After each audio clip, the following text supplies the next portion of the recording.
Well, hey there, and welcome back to Bento Better. We just finished up training our deadlifts, and so now we're going to focus on stretching.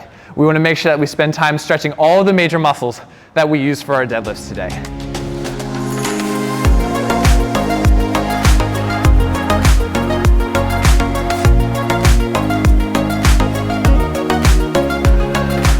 All right, now that you've completed your training session of deadlifts, we're going to focus on recovering and stretching. And one of the main areas we want to tackle right off the bat is going to be our hamstrings. Now, there are a few ways to stretch your hamstrings, but one of my favorite ways is to grab a stretch strap or a resistance band that you can throw around the bottom of your foot.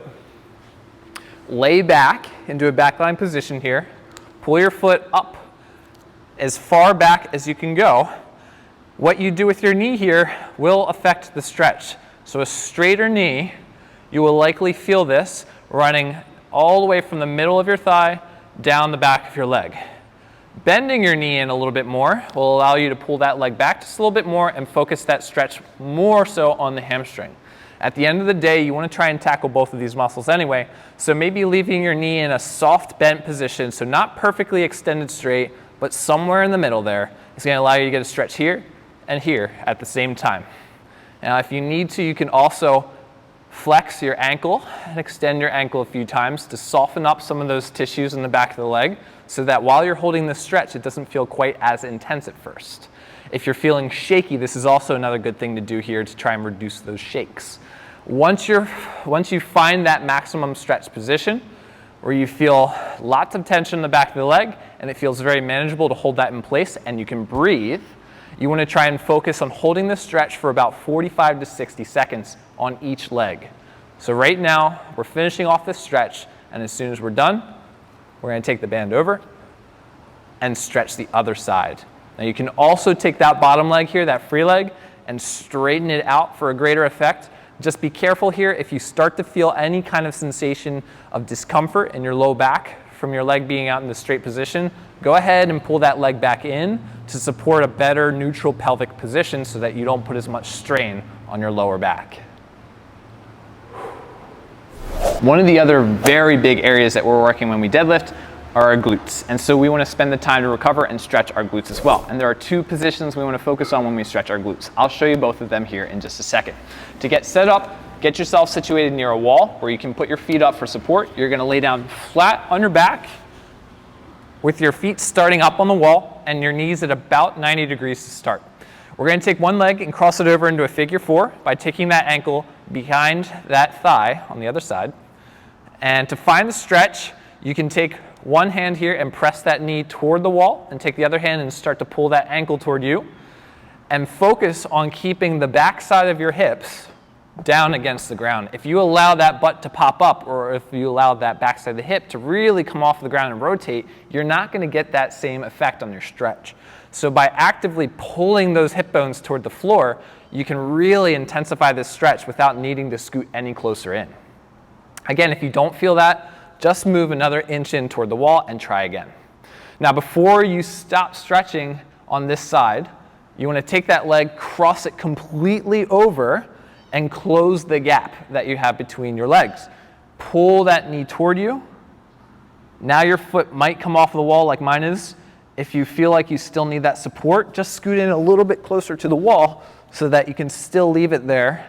And as you're pulling that knee back, you should now feel that stretch more in the main portion of your glutes, the really big, meaty portion of your butt cheek. The first stretch that we did, you will likely feel more on the outside edge of your butt cheek or the outside edge where your pocket might be. Don't forget to switch sides and repeat the same thing on the other side. The last muscle group we want to focus on are our lats. And these are really important because while we were deadlifting, we were producing lots of rigidity in our upper body by squeezing those lat muscles in. And you're also holding that weight for a very long time, so it produces a lot of tension in these muscles. It's very good to stretch them out when you're done so that you don't end up getting really tight in those muscles, unable to lift your arm over your head. To get set up, you can bring a pad over if it's more comfortable for your knees, but get yourself situated near a bench. You want that bench to be about knee height if you were standing next to it. So you can see this is right at about the height of my kneecap. When you get set up, stay close to the bench instead of far away from it. Put your elbows down on top of the bench and turn your fingers up toward the sky, palms facing you. To access this stretch, this is one of those only times that we're really gonna recommend really flexing and rounding through that upper back here. So you're gonna sink back and round your upper back to access the stretch here in these muscles right behind your armpit area. Now at first, what will happen and what a lot of people mistake is they start to extend into more of a spine neutral position or a spine arched position and applying pressure straight down through the chest. You likely won't feel as intense of a stretch, although you might feel a little bit of a stretch. But what we want to try and do is maximize how much tension you can get into those muscles from this stretch. So by rounding the back, you're putting much more length on that muscle. And now you don't have to worry about sitting down quite as far. You should be able to access that stretch pretty soon on before your butt even touches your heels. Come down into the stretch, and if you need a moment to breathe, come out of it.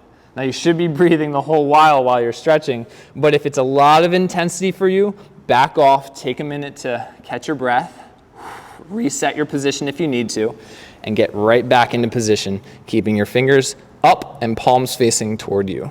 If you bring your hands together, that's also fine. And there you have it. Thanks for watching. If you enjoyed this video, make sure you like, comment, and subscribe, and stay tuned for more.